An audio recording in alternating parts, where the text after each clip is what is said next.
Хванеш ли се с къща и жена, която има доста амбициозни идеи в главата, ситуацията върви към доктори. И тук съм по принуда. Аз по желание. Квартал Градина. Пълна промяна.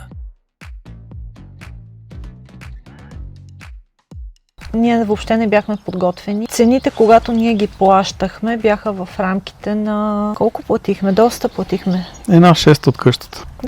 Да, скъпо. А за всяка една жена цената не е от значение, въпросът е ефекта, но понякога и цената е от значение.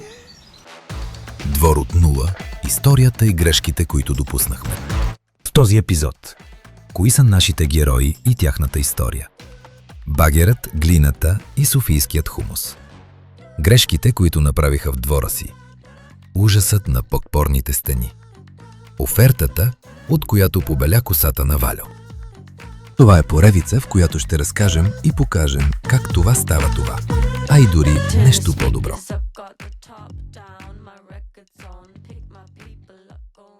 Аз съм Наталия. Аз съм Вальо. Аз съм любител градинар. Аз по принуда. Или типичното българско семейство. Добре, да, ние сме новодомци. 4-5 години живеем в тази къща и обитаваме ето този двор, който искаме да направим един много, много, много по-красив, зелен и богат двор. Той сега е красив, но не знам докъде ще стигнем. И сега, английските градини ги отглеждат около 500 години, нашите само на 5, така че... Те са два варианта, или ти си вампир, или аз съм объркал жената.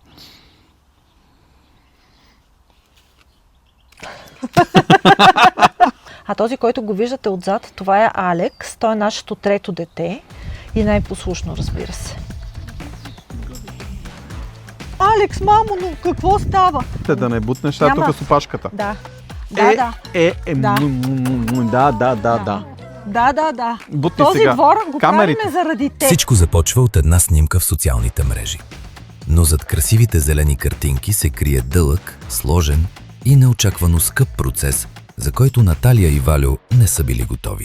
Всичко започна от една хубава зелена картинка, която видях във Фейсбук. Но хареса ми. Не е хубаво да виждате хубави зелени картинки във Фейсбук, да ви кажа.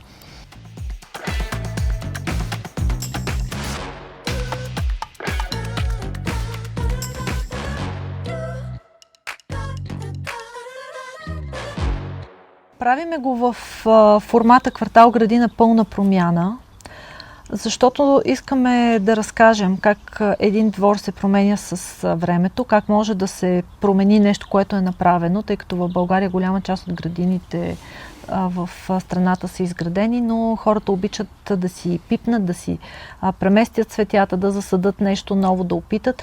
Така че целта ни е с този проект, с тази поредица от видеа да покажем какво реално се случва. Ще работим с помощта на една от най-добрите ландшафтни архитекти в България. Тя е собственичка и на един от големите разсадници в страната, така че ще има какво да видиме, да покажем, да разкажем.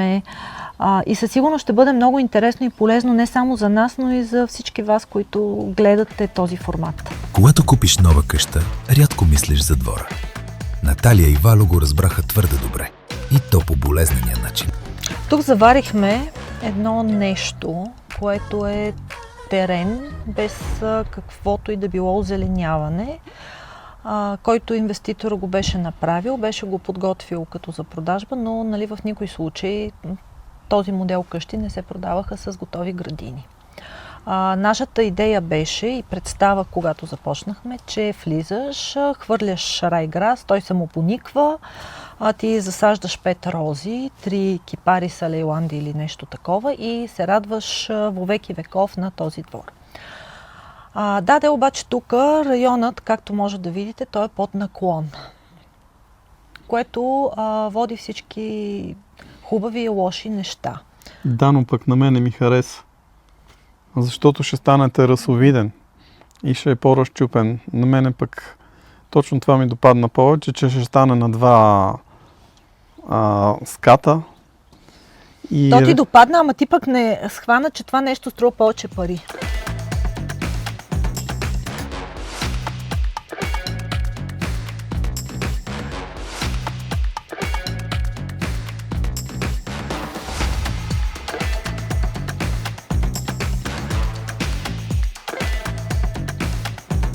Моят най-голям шок беше, когато влезе първия багер и тръгна да рови.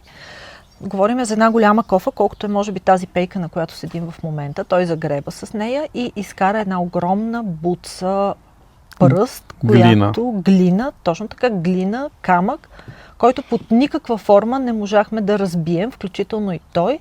И съответно се наложи, както е в лопатата тази пръст, той да я изкара отвън. Не сме запознати с различните почви. Ние сме си расли в София. Не сме се сблъсквали в различните места тук около България. Какви почви има, как можеш да облагородиш нещо такова. Та реално това беше първият така по-сериозен сблъсък и по-натам вече станаха по-интересни нещата.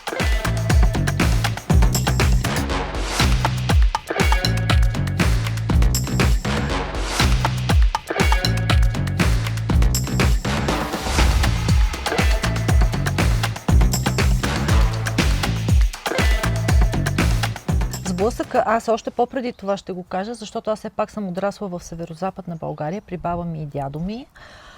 И там, каквото и да боцнеш в почвата, понеже чернозем, хумусна почва, то просто изниква и вирее.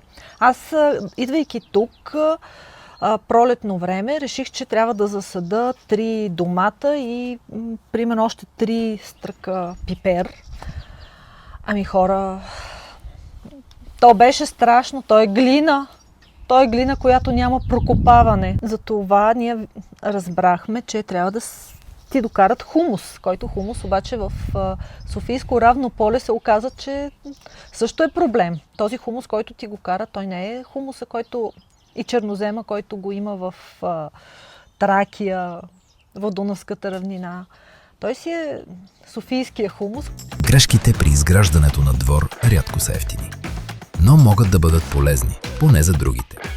Оказва се, че е много трудно да намерим компания, която наистина да разбира от озеленяване в пълния мащаб. Тоест, нещото, което бих препоръчала, със сигурност да се търсят ландшафтни архитекти, които си разбират от работата. Озеленителните фирми, те могат да вършат поддръжка на по-прости дворове от това, което ние искаме. Реално дворове, които са обградени с жив плет, туи, лейланди, кипариси, плюс някакъв райграс, но ако искаш да имаш много цветя, много овощни дървета, въобще различни типове растителност, на практика голяма част от поддържащите фирми това не могат да го направят именно поради липсата на хора.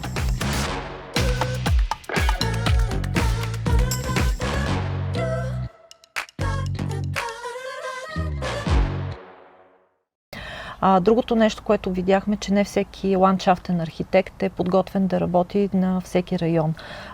Тук живеем на по-висока надморска височина и на няколко пъти ми предлагат растения, които просто няма как да оцелеят тук. Ние включително се излагахме, бяхме се доверили на подобно решение. Сложихме някои растителни видове, цветя, храсти и така нататък, които не оцеляха.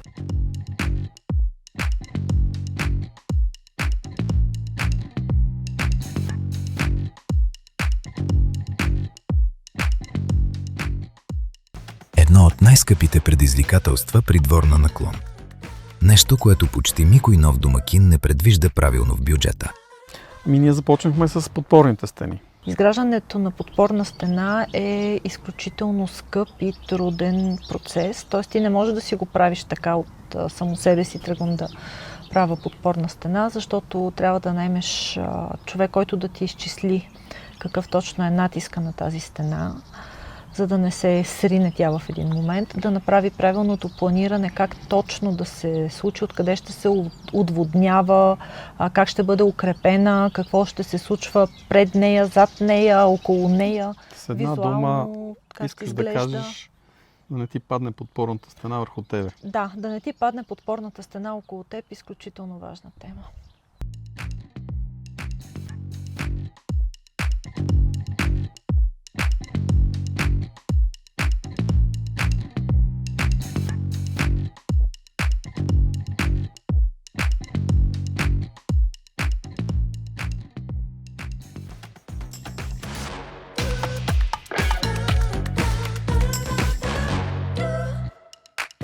конфликт, аз мога да кажа кога беше първият ни конфликт. Той беше, когато още бяхме зелени новодомци и горе-долу си бяхме оправили интериора на къщата и трябваше да си намерим компания, която тук да ни направи озеленяването. След, както ви казах, много търсения, намерихме един човек, който аз много го харесах и исках да ни направи двора. Той ни даде оферта, на която аз бях съгласна. Валио направо му побеляха косите, като видя цената. И тогава имаше така доста... Още са им бели. Това ни беше първият по-сериозен конфликт за двора. Аз съжалявам, че това не го направихме още тогава, защото щеше да ни спести много разправи в последствие.